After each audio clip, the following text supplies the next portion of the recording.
Hai, hello, salam sejahtera Malaysia. Selamat datang ke channel Fels Lifestyle.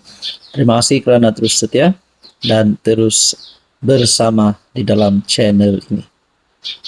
Antara peletakan jawatan yang mengejutkan ramai baru-baru ini adalah peletakan jawatan orang kanan Zahid ataupun mungkin anak emas Zahid Hamidi yang sah keluar UMNO.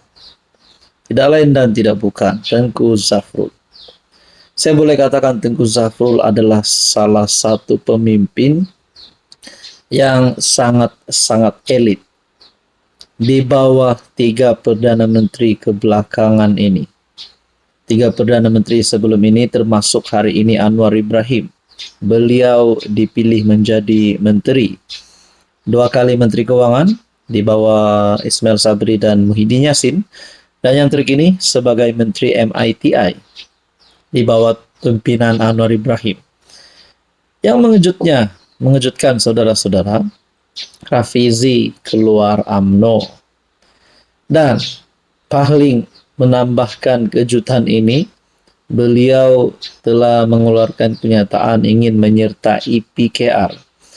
So, kita dapat lihat Anwar Ibrahim pun selesa dengan Zafrul. Saya dapat lihat kerana Zafrul mempunyai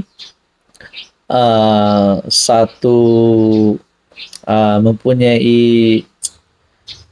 attitude yang bagus di dalam melakukan tugas beliau sebagai menteri. Sebab itu beliau tetap dipilih. Nah, kalau saya tak silap pun Anwar Ibrahim ada memuji Tengku Zafrul sebelum ini. Jadi persoalannya, kalaulah Tengku Zafrul diterima masuk PKR, Anwar terima masuk PKR, adakah Anwar akan berani berhadapan dengan risiko penarikan sokongan daripada UMNO? Saudara-saudara, saya tanya dengan kawan baik saya, apakah akan berlaku kepada hubungan PKR dan UMNO ataupun khususnya PHBN sekiranya Zafrul diterima masuk dalam PKR? Krisis besar akan meletus. Reaksi yang pertama, tim pro Ismail Sabri dan pro grassroots akan melenting. Sebab mereka anggap Zafrul adalah pemimpin daripada UMNO, sudah pasti. Dan yang kedua, reaksi kedua, penyokong akar umbi UMNO takkan terima PKR lagi kalau Zafrul masuk PKR. Ini akan dikira sebagai PKR culik anak emas Zahid. Dan reaksi yang ketiga, UMNO mungkin tarik sokongan terhadap kerajaan perpaduan.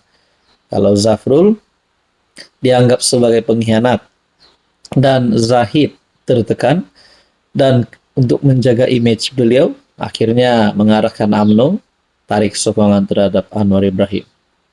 Tapi yang paling mengejutkan, mungkin juga Barisan Nasional akan menarik sokongan terhadap Anwar Ibrahim. Jadi semua ini menjadi persoalan dan pertanyaan. Walau bagaimanapun ini hanyalah satu sumber yang saya dapat daripada rakan saya. Bukan benar pun, belum berlaku. Tapi kalau berlaku, tidak mustahil. Apa yang reaksi-reaksi yang saya kongsikan sebentar tadi, tidak mustahil untuk menjadi kenyataan. Jadi, saudara-saudara, andai kata Zafrul masuk PKR, adakah beliau akan terus diberikan jawatan tertinggi di dalam parti? Mungkin menjadi naib presiden, mungkinkah menjadi timbalan presiden, dan boleh menjadi presiden PKR pada masa-masa akan datang. Jadi saudara-saudara, apa komen Anda? Hai, hello, salam sejahtera Malaysia. Selamat datang ke channel Fels Lifestyle. Terima kasih kerana terus setia dan terus bersama di dalam channel ini. Saudara-saudara, tuan-tuan dan puan-puan, mungkin Anda yang menonton video ini adalah penyokong tegar. Anda adalah pengundi bagi Datuk Seri Anwar Ibrahim, penyokong kerajaan perpaduan. Dan mungkin juga Anda bukan penyokong Anwar. Mungkin Anda penyokong pembangkang penyokong Muhyiddin ataupun Perikatan Nasional. Saudara-saudara, ada yang mulai bertanya-tanya berkaitan dengan status Anwar Ibrahim. Setelah orang kata ada pergolakan di dalam PKR baru-baru ini berkaitan dengan pemilihan PKR, ada yang mulai mempersoalkan mampukah Anwar bertahan sehingga PRU 16 ini, ataupun adakah Anwar dan kerajaan hari ini mampu menang PRU 16 nanti. Rupanya ini adalah antara penyebab Anwar Ibrahim boleh tumbang. Saya dapat maklumat ini daripada rakan saya. Ini adalah penyebab untuk PMX, Kerajaan Perpaduan Pimpinan Anwar Ibrahim, untuk tumbang. Nah, saya akan kongsikan kepada Anda beberapa senarionya yang boleh menyebabkan Anwar Ibrahim tumbang. Seperti yang kita tahu, setakat ini Anwar memang mempunyai sokongan yang cukup daripada Sabah Sarawak, daripada UMNO BN, dan juga ada ahli parlimen lain yang menyokong kerajaan. Tapi tidak mustahil untuk Anwar tumbang. Nah, saudara-saudara, antara senarionya adalah yang pertama, lompat terancam, perjanjian sulit GRS, GPS, dan PN. Bagaimana berlaku? GRS Sabah dan GPS Sarawak. Rasa kerajaan PHBN tak beri cukup kuasa atau peruntukan. Lepas PRN Sabah, kalau GRS skala teruk hilang kepercayaan kepada PH, cari deal baru dengan PN. PN tambah GRS tambah GPS tambah saki-baki dari UMNO, cukup majoriti bentuk kerajaan baharu. Nah, itu adalah senario yang pertama. Yang kedua, senario kemarau ekonomi. Hilang keyakinan parti sendiri. Bagaimana berlaku?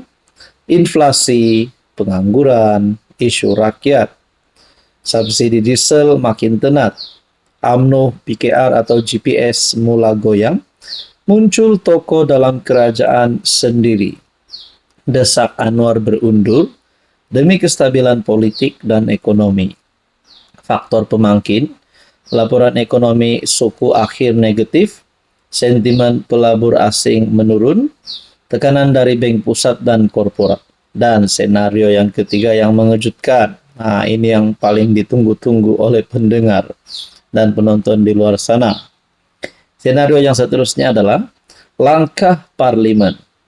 Undi tidak percaya secara terbuka. Bagaimana berlaku? Parlimen buka semula sesi, misalnya Oktober nanti. Satu gabungan baru buat undi tidak percaya secara rasmi. Jika Anwar kalah, undi otomatis letak jawatan. Faktor pemangkin, perjanjian gabungan longgar mula runtuh. MP bebas atau UMNO, klaster Zahid mula belot. Kuasa Agung dan Istana dipanggil masuk campur untuk runding kerajaan baharu. Nah, walau bagaimanapun saudara-saudara, itu adalah antara 3 senario yang saya boleh kongsikan kepada Anda. Nah, 3 senario yang boleh menyebabkan Anwar Ibrahim tumbang. Tapi segala-galanya kita nantikan saja pada PRU 16. Karena semuanya bergantung dengan strategi kampanye, bergantung dengan isu semasa, bergantung dengan tren pengundian. Saudara-saudara, apa komen Anda?